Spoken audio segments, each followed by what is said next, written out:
అసలు అందం అంటే ఏంటి? అది రూపమో, రంగో, అలంకారమో కాదు. ఏ ఒక్కరి జడ్జ్మెంటో, అభిప్రాయమో కాదు. ఒక కవి వర్ణనో, చిత్రకారుడి బొమ్మో కాదు. మరేంటది? అందమంటే గుణం. అమ్మాయినయుండి చెప్తున్నా, I don't want people to call me beautiful.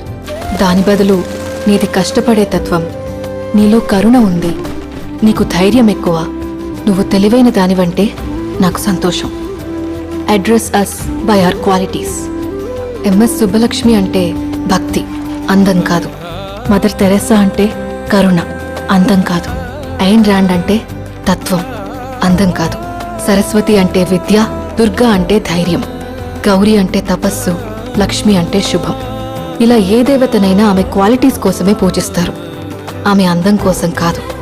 నీ గుణాలే నీ సంతకమవుతాయి, నీ అందం కాదు.